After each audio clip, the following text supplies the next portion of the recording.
Bismillahirrahmanirrahim. Assalamu alaikum, dear students. This is Imran Safar from FAI. This is class 10th history. Chapter number first, the rise of nationalism in Europe. Lecture number third. Let's start today's first topic. Our today's first topic is the making of Germany and Italy. तो सबसे पहले हम start करेंगे Germany से. Unification of Germany किस तरह से हुई. तो पहला अटेम्प्ट जो हुआ था 1848 में, जब जो फ्रैंकफर्ट पार्लियामेंट बना था, लेकिन उसके बाद वो फेल हुआ क्योंकि फ्रेडरिक विल्हेम फोर्ड जो प्रूशिया के रूलर थे, उनको वहाँ पे अपॉर्चुनिटी दी गई थी कि वो यूनाइटेड जर्मनी के रूलर बने, लेकिन उन्होंने उस प्रस्ताव को ठुकराया और साथ में बाकी मोनार्चिस के साथ हाथ मिलाने के बाद उन्होंने उस असेंबली को, नेशनल असेंबली को डिसबैंड किया. उसके बाद ये जिम्मेदारी उठाई जो चीफ मिनिस्टर थे, ऑटो वन बिस्मार्क. एक्चुअली ये जो ऑटो वन बिस्मार्क थे, ये बहुत बड़े स्टेटमैन थे, डिप्लोमेसी में काफ़ी ज़्यादा मशहूर थे यूरोप में. तो बाकी के सब तमाम रूलर जो यूरोप में थे, ऑटोमन बिस्मार्क की बातें वगैरह मानते थे. तो इन्होंने एक पॉलिसी अपनाई, ब्लड एंड आयरन पॉलिसी, जिसमें उनको सपोर्ट मिला प्रूशियन आर्मी का और ब्यूरोक्रेसी का. और साथ में जो जंकर्स थे, उन्होंने भी अब सपोर्ट लेना शुरू किया, क्योंकि अब प्रूशिया मिलकर यूनाइटेड जर्मनी बनाना चाहते थे ताकि ये एक बहुत ही मजबूत हुकूमत बने. और उसके बाद इसने क्या किया, अगर हम बात ये करें, इन्होंने 3 जंग जो है 7 ईयर्स में लड़े. तो तीनों की तीनों जंग इन्होंने जीत लिए. तो वो मैं आगे मैप पे आपको दिखाऊंगा. ये है जर्मनी की उस वक्त की पॉलिटिकल, हम कह सकते हैं पॉलिटिकल मैप जर्मनी का. ये वाला हिस्सा जो है ये प्रूशिया है. ये इसमें भी जर्मन स्पीकिंग पीपल रहते थे. और यहाँ पे अलग अलग हिस्सों में ये मतलब इलाके बटे हुए थे. ये स्लेस्विग और हॉलस्टीन डेनमार्क के अंडर में थे. यहाँ पे अल्साक एंड लोरेन फ्रांस के अंडर में थे. और बहुत सारा इलाका अलग अलग किंगडम्स वगैरह में बटा हुआ था. तो जो मैं 3 जंगों की बात कर रहा हूँ, सबसे पहले इन्होंने, प्रूशिया ने डिक्लेयर वार किया अगेंस्ट डेनमार्क. तो उसे उसे प्रूशिया डैनिश वार भी कहते हैं. और इसमें प्रूशिया ने सपोर्ट लिया ऑस्ट्रिया का, जो इस साइड में इलाका है. ऑस्ट्रियन एम्पायर, जो हैबिसबर्ग एम्पायर वहाँ पे रूल कर रही थी. तो ऑस्ट्रिया ने यहाँ पे प्रूशिया की मतलब मदद करने के लिए इकरार किया. और वहाँ पे प्रूशिया ने भी उनको एक लालच दे दी कि यहाँ पे हॉलस्टीन एंड श्लेस्विग, 2 इलाके जिनमें जर्मन स्पीकिंग पीपल रहते हैं, ये डेनमार्क के अंडर में है. तो अगर हमने इनके साथ जंग जीत लिया तो हम श्लेस्विग लेंगे और हॉलस्टीन आपको देंगे. तो ऐसा ही हुआ. 1864 में ये जंग हुई, इसमें प्रूशिया की जीत हुई. और वादे के हिसाब से श्लेस्विग प्रूशिया का हुआ और हॉलस्टीन जो है वो ऑस्ट्रियन एम्पायर का हिस्सा बना. उसके बाद उन्होंने दूसरी जंग प्रूशिया ने डिक्लेयर की अगेंस्ट ऑस्ट्रिया, ताकि ये वाले इलाके जो है हॉलस्टीन वगैरह ये भी इनके हो जाए.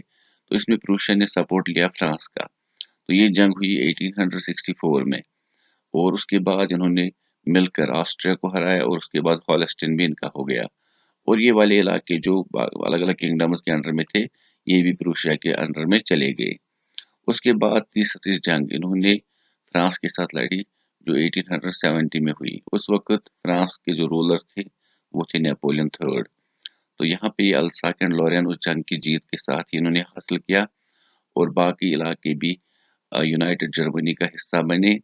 और ये वाला इलाका जो है ये प्रूशिया के कंट्रोल में था, लेकिन इन्होंने ये ऑस्ट्रिया को दिया क्योंकि यहाँ पे जर्मन स्पीकिंग पीपल नहीं रहते थे. तो इस तरह से यूनिफिकेशन ऑफ जर्मनी कंप्लीट हुई.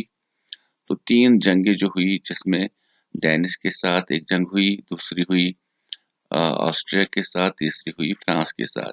तो पहली में ट्रीटी ऑफ वीना हुई, दूसरी में ट्रीटी ऑफ प्रैग हुई और तीसरी में ट्रीटी ऑफ वर्साइल्स हुई. और अगर हम बात करें जो तीसरी जंग उन्होंने जीत ली, तो उसके बाद हॉल ऑफ मिरर्स वर्साइल्स में ऑटो वन बिस्मार्क और जो जर्मनी की या प्रूशिया के उस वक्त के रूलर थे जिसका नाम था कैसर विलियम फर्स्ट, और बाकी आर्मी ऑफिसर्स वगैरह वहाँ पे मौजूद थे.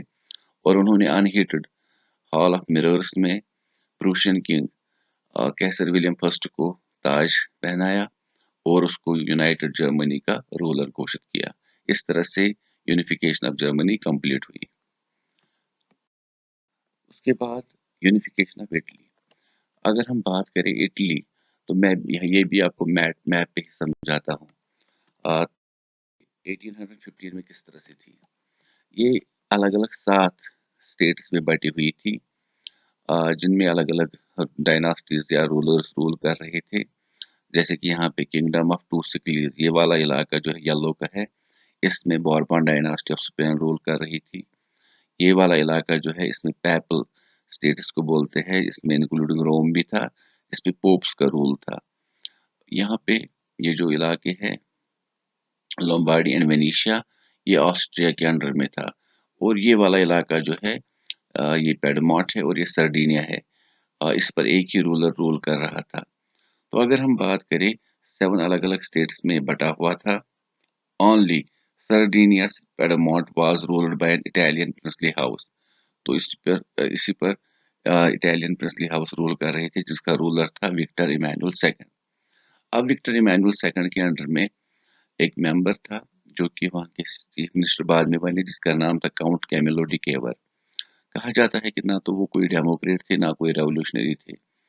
अगर हम बात करें सबसे पहले, ये काउंट कैमिलो डी केवर था जिन्होंने विक्टर इमैनुअल सेकंड को मशवरा दिया कि हम बाकी सारी किंगडम्स को आज़ाद करके यूनाइटेड इटली बनाएंगे। लेकिन इससे पहले भी एक कोशिश 1830 में हुई थी, जब जुसेपी मैज़नी जो कि एक रेवोल्यूशनरी थे, उन्होंने रेवोल्यूशन की कोशिश की थी और उन्होंने यंग इटली इसी पर्पस के लिए बनाया था कि इटली को यूनिफाइड नेशन बनाया जाए। और इसमें एक अहम रोल है जुसेपी गैरिबाल्दी का भी, जिन्होंने जुसेपी मैज़नी की यंग इटली को ज्वाइन किया था। उसके बाद उन्होंने भी पेडमॉन्ट में रेवोल्यूशन की कोशिश की और उसको सजाए मौत की सज़ा दी गई। लेकिन उसके बाद वो भाग गए और वो साउथ अमेरिका चले गए। तो वहाँ पे भी बहुत सारे जंगों में उन्होंने पार्टिसिपेट किया। लेकिन 1848 में जब उन्हें पता चला कि जो सर्डिनिया पेडमॉन्ट का रूलर है, जो इटालियन प्रिंसली हाउस का है विक्टर इमैनुअल सेकंड, और उसके chief minister count Camillo de Cavour, वो इटली को यूनिफाई करना चाहते हैं, तो वो वापस आया। और 1859 में इन्होंने एक जंग लड़ी सर्डिनिया पेडमॉन्ट ने ऑस्ट्रिया के खिलाफ, और उसमें इन्होंने लोम्बार्डी को हासिल किया।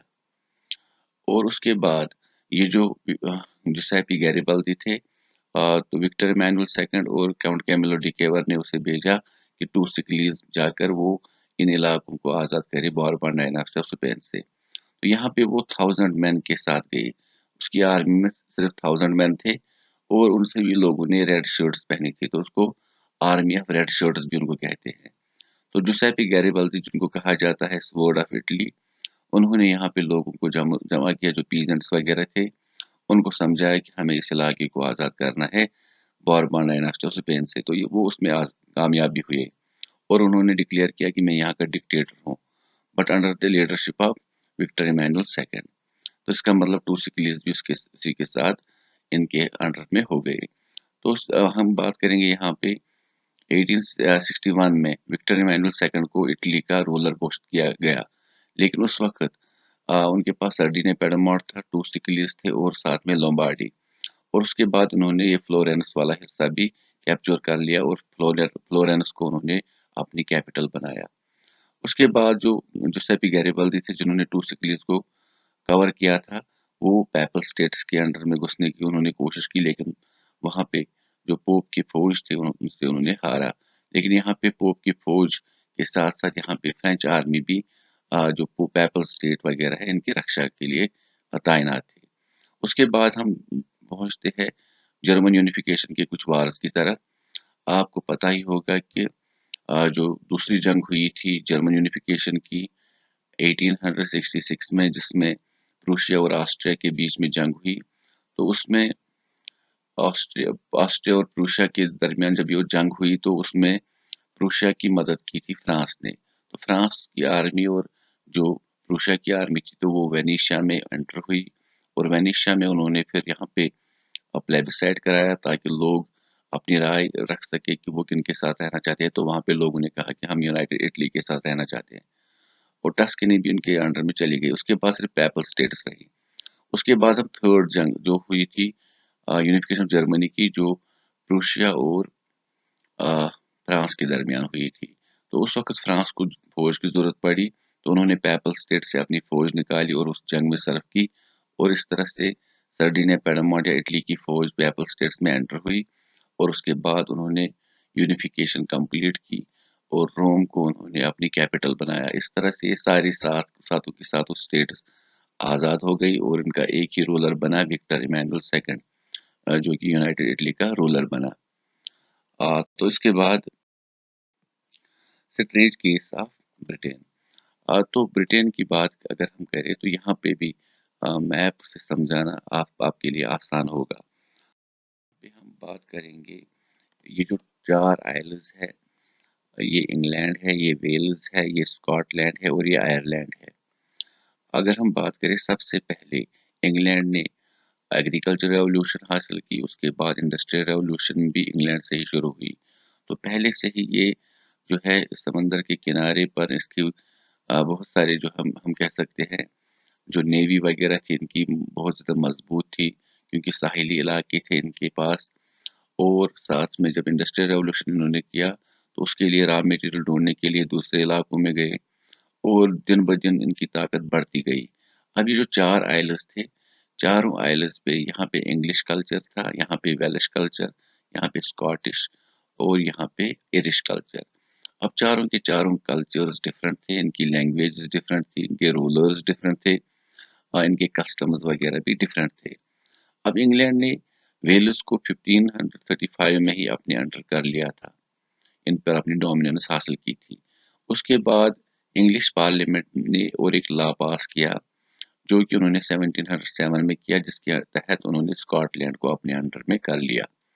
अब स्कॉटलैंड में इन्होंने क्या किया, इन्होंने वहाँ के लोगों को कहा कि आपको English language, English culture, English flag और जो एंथम है इंग्लैंड का, God save our noble queen या God save our noble king, उसको एक्सेप्ट करना पड़ेगा। तो जो हाईलैंड्स पर जो कैथोलिक्स थे, जो गैलिक लैंग्वेज का इस्तेमाल करते थे, उनको उस लैंग्वेज से मतलब कह सकते हैं उसको इस्तेमाल करने से रोका गया और साथ में उनको कहा गया कि आप अपने ट्रेडिशनल ड्रेस वगैरह नहीं मतलब पहन सकते। तो इस पर जो कैथोलिक्स थे उन्होंने विरोध किया, प्रोटेस्ट किया, लेकिन उनको सजा दी गई। उसके बाद यही नसीब आयरलैंड के साथ भी उनके साथ भी वही हुआ। लेकिन यहाँ पे मैं बता दूं, जब इंग्लैंड और स्कॉटलैंड एक साथ मिल गए तो उस वक्त इसका नाम पड़ गया United kingdom of great Britain. उसके बाद जो इंग्लैंड का पार्लियामेंट है उन्होंने एक और लॉ पास किया जिसके तहत आयरलैंड को भी उन्होंने अपना हिस्सा बनाया 1801 में, और उसके बाद ये बन गया United kingdom of great Britain and Ireland.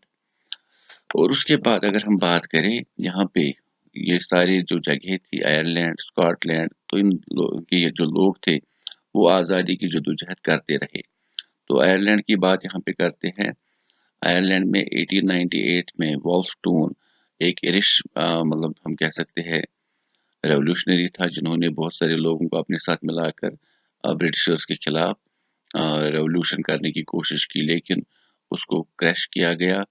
उसके बाद ये आज़ादी की जदोजहद चलती गई। फाइनली आयरलैंड को आज़ाद किया गया 1922 में।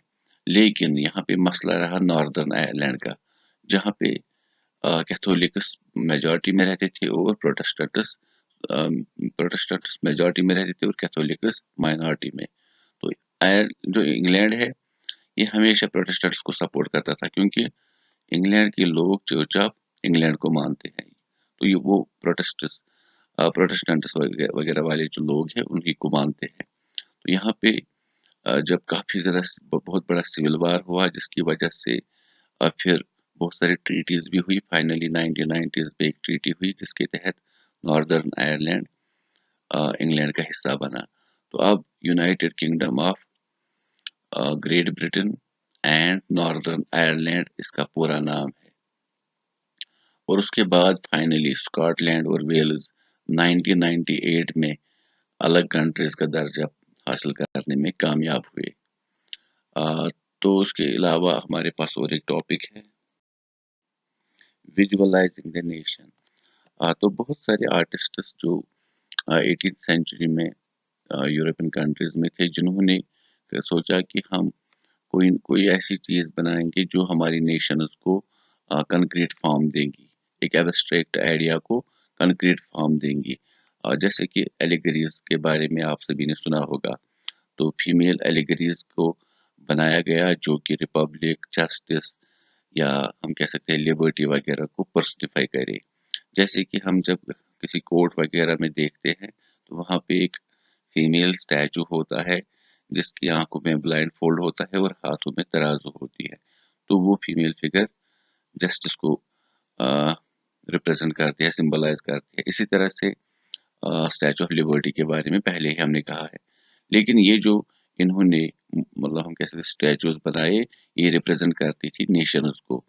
तो फ्रांस वालों ने, फ्रांस के आर्टिस्ट्स ने इस फीमेल एलिगरी का नाम दिया मैरियन, क्योंकि ये एक फेमस क्रिश्चियन नेम था।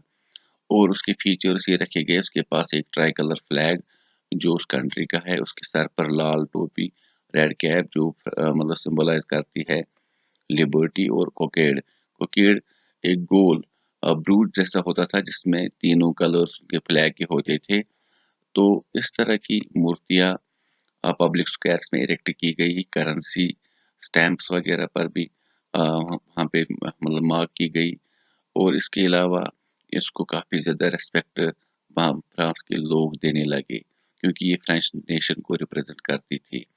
और इसी तरह से जर्मन वालों ने भी फीमेल एलिगरी का नाम रखा जर्मेनिया, जिसके एक हाथ में उनका ट्राई कलर फ्लैग, सीने पर ब्रेस्ट प्लेट जिसमें ईगल बनी हुई है जो कि सिंबलाइज करती है जर्मन स्ट्रेंथ, और उसके हाथ में एक तलवार है।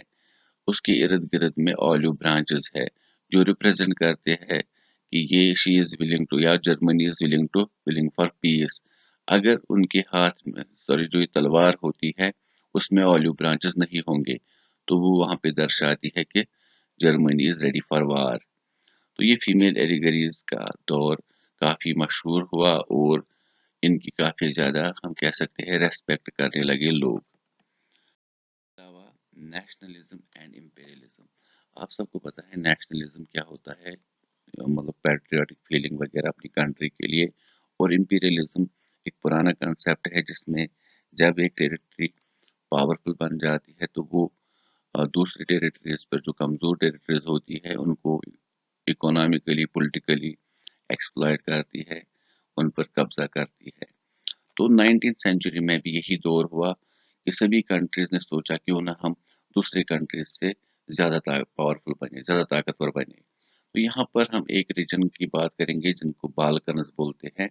एक्चुअली में ये बालकन्स टर्किश वर्ड है जिसकी मीनिंग है वुडी माउंटेन्स।